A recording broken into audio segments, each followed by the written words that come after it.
Ассаламу алейкум агайын туугандар. Кайрат Пирмбердиев аттуу ырчыбыздын кечирим сураганы учурда чоң талкуу жаратып атпайбы? Мен дагы ал маекти кыскача эле көрүп чыктым, толук көргөн жокмун албетте. Эми бул окуяны мен өтө бир чоң резонанс жаратчу окуя, тарыхый окуя катары баалабайт элем. Бул учурдагы эле бир апталык эле бир талкууну жаратчу окуя да. Одноразовый окуя бул, орусча айтканда.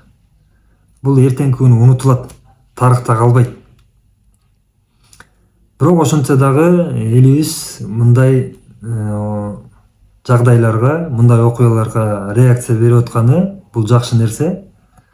Анткени тарых бузулбаш керек, тарых тактала бериш керек, так бойдон калыш керек.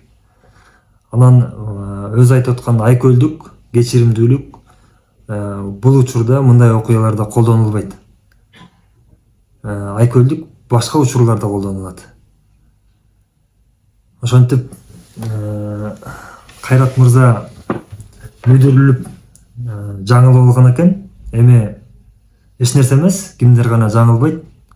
Болгону Кайрат мырза өзү жана башкаларыбыз баарыбыз ушул окуядан сабак алышыбыз керек.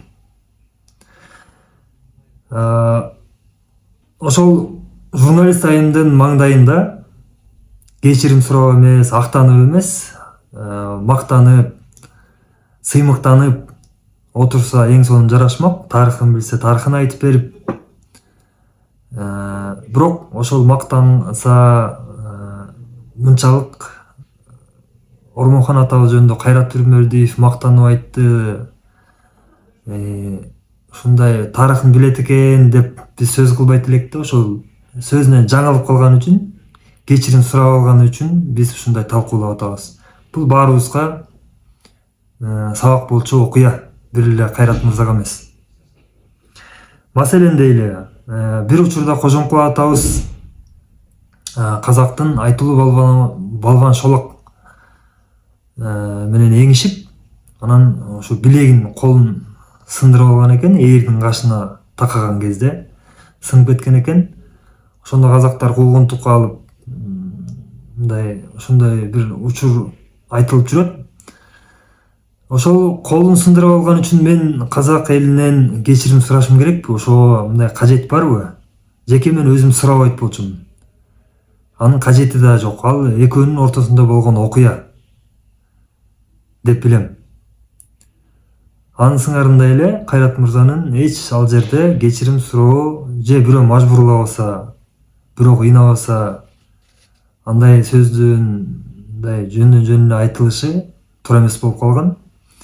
Маңдайында кылычын кезеп, мылтыгынбы, тапанчасын октоп чекесине такып турган кезде дагы андай сөз айтпаганга жигит, намустуу жигит айтпаганга аракет кылыш керек эле да. Бирок Кайрат мырза мен ошол жерден мындай жүзүнөн көрүп аттым, байкадым, мындай эмоцияга калтырып койду.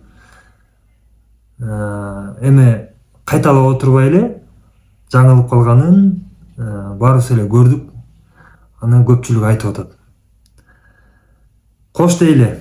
Экинчи маселе Ормонхондун кылычы боюнча.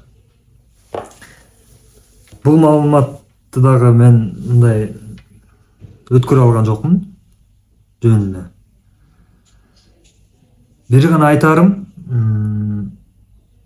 муну тыкыр жакшылап иликтеп чыгып, анан мындай чечим кабыл алыш керек да. Анан Ормонхондун кылычы экен деп эле алып алган болбойт. Эми экспертизадан өтүп атат деп айтып атышат. Ошол доорго, ошол жылдарга туура келип аткан экен.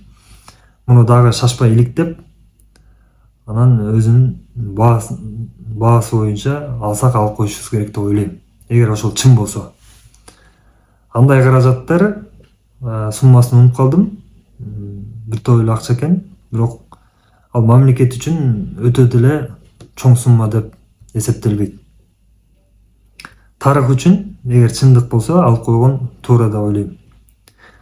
Бир эле Ормонхон эмес, башка да тарыхый инсандарыбыздын буюм тайымдары, музейлери азыр каралбай жатат.